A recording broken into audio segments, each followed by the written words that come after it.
السلام عليكم، مرحبا بكم توجور في كوزينتي اللي هي كوزينتكم كويزين بنت الهضاب. ان شاء الله تكونوا كامل بخير. اليوم جبت لكم وصفه تاع القريوش تاع الورده، وصفه سهله وبنينه وزكيه. عندنا 3 كيلو تاع فرينه، هما 4 كيلتهم بهذا البول، هادو 3 وهذه الكيله رابعه. عندنا بنفس الكيله سمن، درت السمن نزيدو لهم مغرف كبيره تاع زيت المائده ونفرغوهم كامل في الفرينه.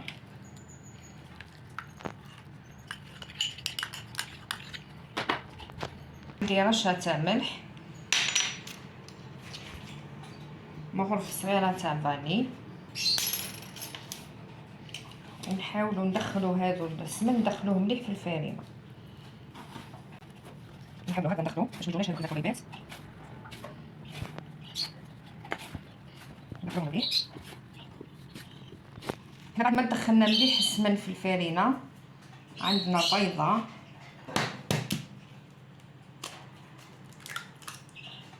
درجة حرارة الغرفة، تنجمو نجبدوها قبل من الفريجيدير.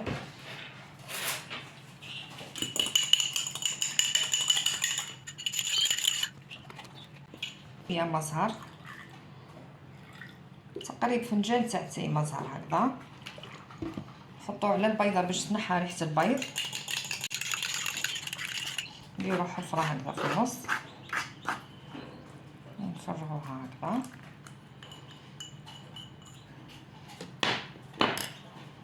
نزيدو لها مغرف تاع خل، مغرف كبيرة تاع خل باش يحافظ على القرمشة ويحافظ لنا مدة أطول القريوش هكذا.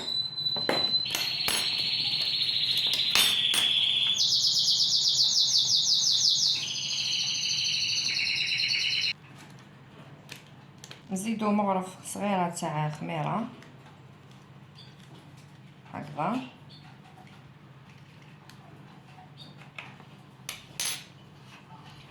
ونديرو مغرف تاع المطلوع ثاني خميرة هكذا، ماهيش معمرة بزاف.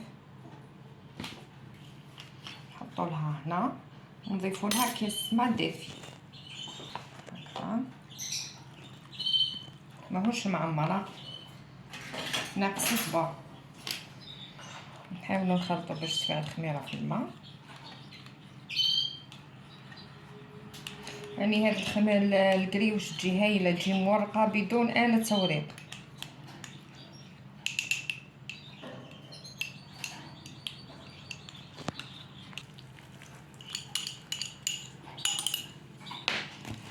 نحاولو ندخلو جميع المكونات في بعضها. يعني العجينة ما تجي يابسة بزاف ما تجي طرية بزاف، المقادير اللي عطيتهم لكم يجوا قد مضبوطة.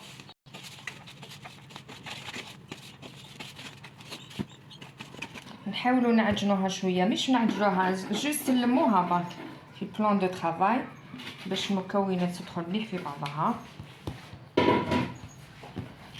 هكذا، جوست نلموها برك.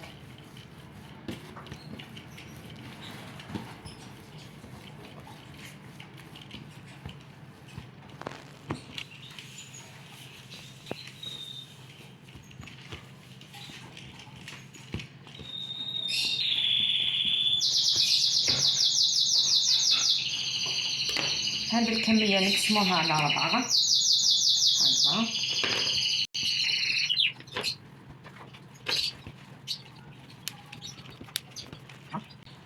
هاي العجينه لا تكستور تاعها كيفاش تجي ملساء رطبه،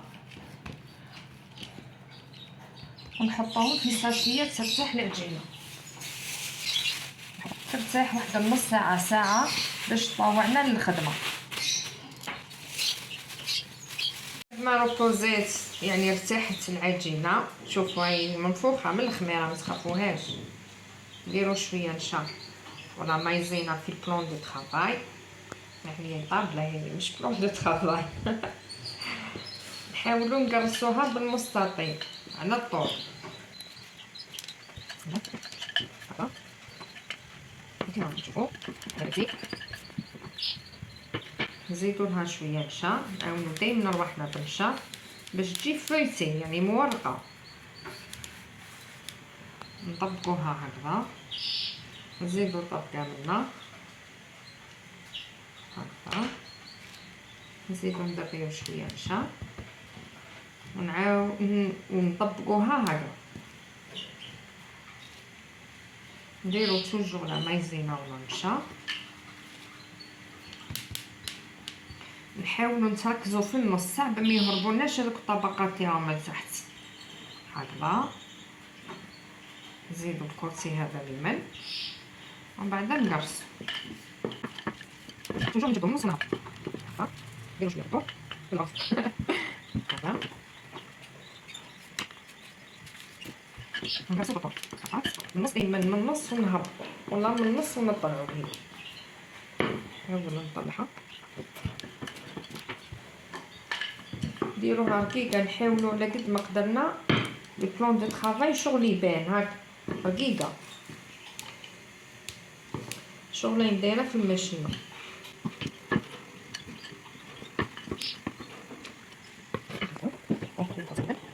كل تاع سنبله يكون الكيل تاعو في العرض 10 سنتيمتر كيلو هكذا. نديرو 10 في العرض ونديرو 15 في الطول. هنايا هذه ديجا عندنا 10 سنتيمتر، نزيدو لها 5 يعني النصف تاعها حتى هنا هكذا. تقدروا تفصلوا كرتونه من الاول وديروا طول تكيلو ليها هكذا، يعني تساعد هذه ما تجيش مسطره طويله هكذا. نحو هذا الزايد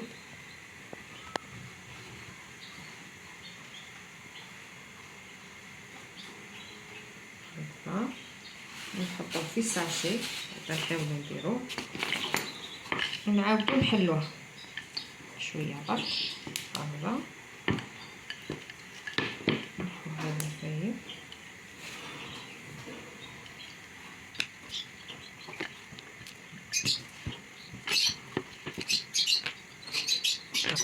ونديرو هكذا خطوط بالعرض، ما نحسبوش نديرو برك على طولة هاد العجينه هكذا. نحاولوا نحلو هاد الخطوط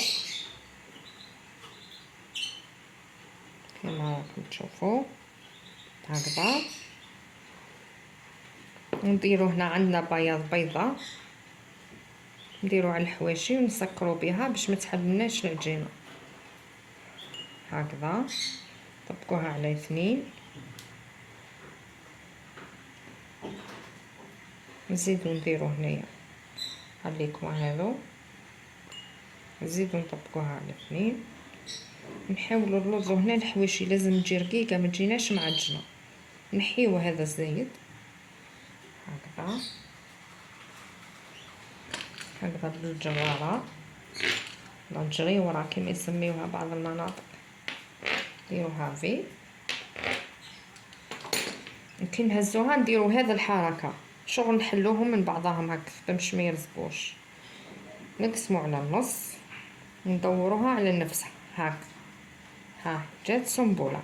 نزيدو نعاودو نزيرو من على الحواشي ونحيو هاد العجينه الزايده هذه هنا جاتنا سنبله هاك ها. نعدلها هذه دوكا. نعطيكم الشكل الثاني تاع الورده. توجور العرض 10 سنتيمتر، هذه فيها 10 سنتيمتر. ها نحكمو القيس 10 والطول تجي كبيره على تاع السنبله تجي فيها 20 سنتيمتر. نديرو 10 نزيدو 10 12 سنتيمتر هكا 10 12 يعني باش تسهلوا عليكم نتوما ديروا كارطون خير. انا ما قعدتش باش ندير زربتني بديت طول الخدمه هكذا. نحيو هذا الزايد نحاولوا نزيدو نقرصوها كما نقولوا شويه نحو هذاك الطبقه اللي تكون خشينه نزيدو نكسروها شويه. هزوها هنا. هذه دوكا نديروها عكس الاخرى بالعرض. استغفر الله، بالطول راني دخت. صايمه هكذا. كل ما نقطعوها العجينه يتسكن شويه، تحاولوا نتوما تعاودوا تكسلوها ونحلو هكذا ضربت بالطول هكذا. ما نحسبوش، نديرو برك على حساب البلاصه هكذا. يقدروا يجيكم 11 12 9، المهم على حسب البلاصه تاع العجينه. حاولوا نحلوا هذه الخطوط من بعضهم هكذا.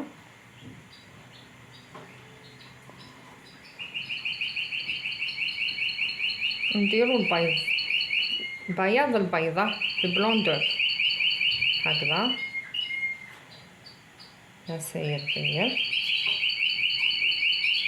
نطبقوا العجينه على زوج هكذا. نزيدو نديرو على الحوايجي، يعني حاجه سهله ما تطلبش حتى وقت. نزيدو نطبقوها هكا على زوج. توجور نكوانسيو هنا باش نحيو هذيك العجينه الخشينه ونقصوها هكذا. نديرو على شكل في. توجور لو ميم جيست نديرو هكذا باش نحلوهم من بعضهم.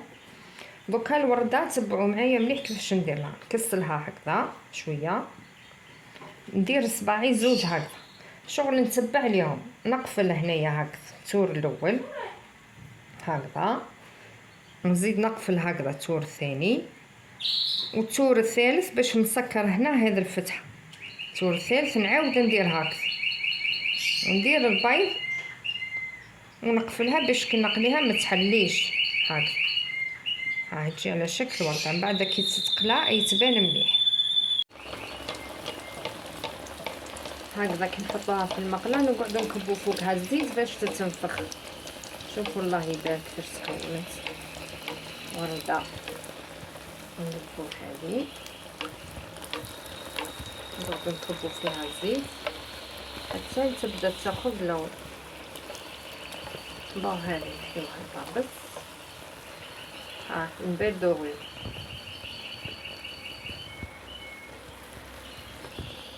ولا شاهدوا معايا باش نكبولها الزيت. كل ما نكبولها الزيت تتفورما مليح. رقعتي هاي السمان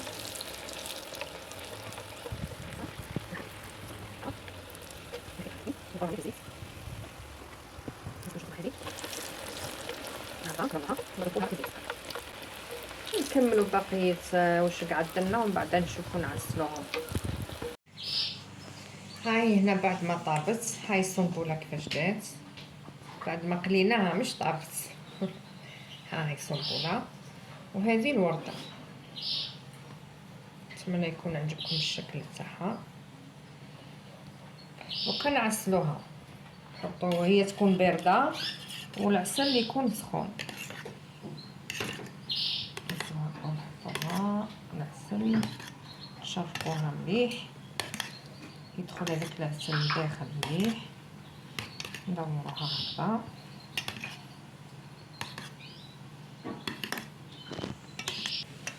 بون خلوها تتشرب مليح العسل هكذا. نحطوها هنا في قلب. الله الله. نزيدو نديرو وحده ورده.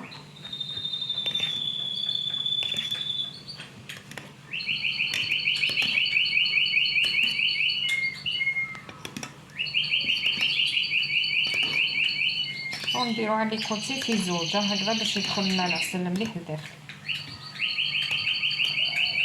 شوفوا ما احلاها ورده.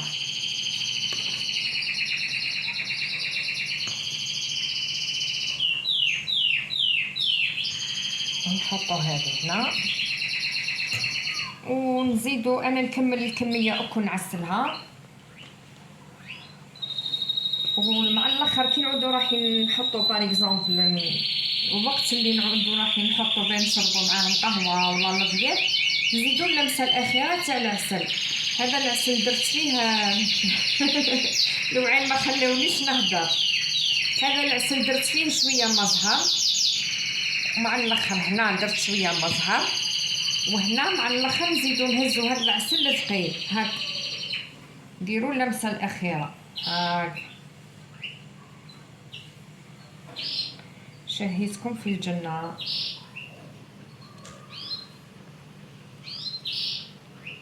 ما تنساونيش بجيم الكومونتير تاعكم اللي يشجعوني ويحفزوني دائما ويقدموني للامام ان شاء الله.